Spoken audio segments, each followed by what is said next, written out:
was Queen Elizabeth. Chapter 3. The Young Queen.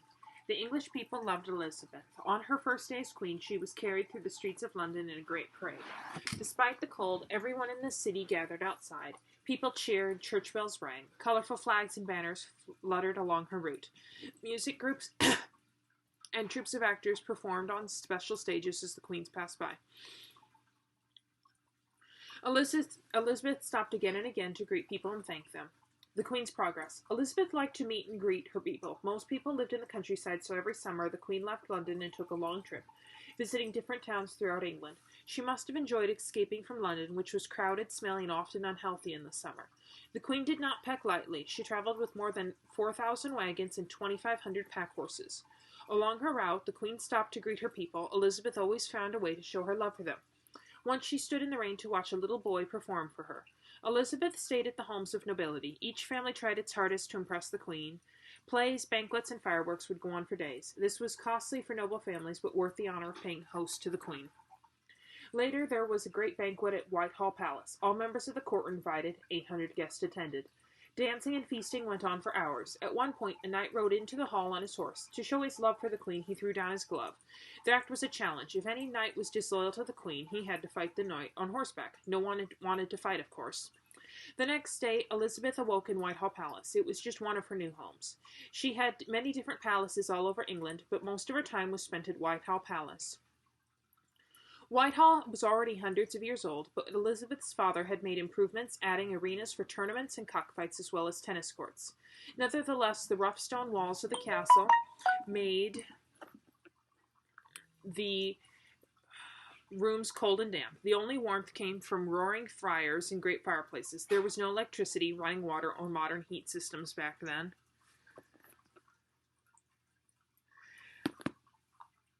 Every day, even during the day, the rooms were dark. There were no large windows because they let in drafts. Also, glass was expensive. Hundreds of candles were needed to provide light during the day as well as at night. Still, Elizabeth lived a life of luxury compared with that of her subjects. Most worked on farms in the countryside and lived in two-room homes. Brick and stone were expensive, so the walls and roofs of the houses were strengthened with a mixture of clay and straw. Straw roofs kept the houses warm, but they could catch fire easily. Rats and other creatures often made their homes in the straw, too. It was hard work just to survive. Because there was no electricity, people awoke with the sunrise and worked until nightfall. Anything that could be not grown or made by hand was bought at the weekly town market. Families, even young children, shared household chores. The Queen certainly did not have to do chores. She had servants, lots of servants. It took many people to keep a castle running. Wood was brought in for the fires. Water was pumped from wells and carried inside. A team of cooks and kitchen workers prepared the royal meals.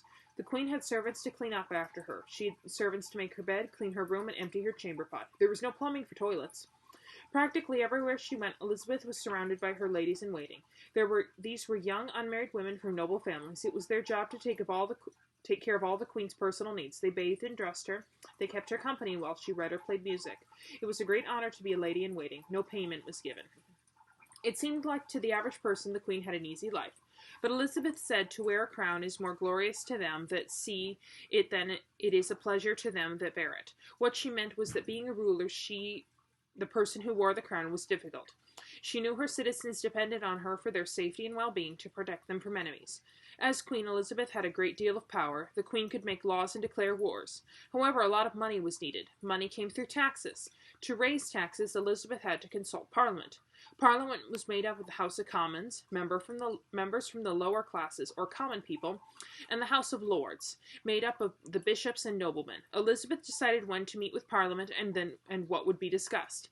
In all of the 44 years she was queen, she called Parliament into session only 10 times. Instead, she relied on a group of advisors. They made up the Privy Council.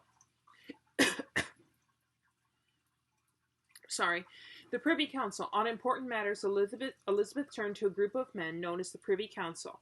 They gave the king or queen advice about war, taxes, and news of other countries, which rulers were friendly to England and which weren't. The Secretary of the State was the most important person on the Privy Council. Elizabeth chose William Cecil for the job. Cecil had been Elizabeth's accountant, and the two were great friends. Together, Elizabeth and Cecil became a powerful team. He was 38 years old when he started working for the Queen, and he remained with her for 40 years until the day he died. Elizabeth always demanded the truth from Cecil, even if it was bad news. Being queen presented danger. There had been many plots against Queen Mary. Although Elizabeth was far more popular than Mary, she knew she had enemies. One member of Elizabeth's Privy Council, Sir Francis Walsingham, served as her eyes and ears. Elizabeth wanted to know everything, and Walsingham had spies all over Europe. He paid them for any news of plots against the Queen. Elizabeth did not really like Walsingham, but Walsingham was very loyal to her. He even spent his own money to pay for the spies. Just as her father had, Elizabeth slept in a bedroom right next to the room where the council met. Many times Elizabeth called the council in the middle of the night. Her advisers had to be ready at any moment to serve their queen.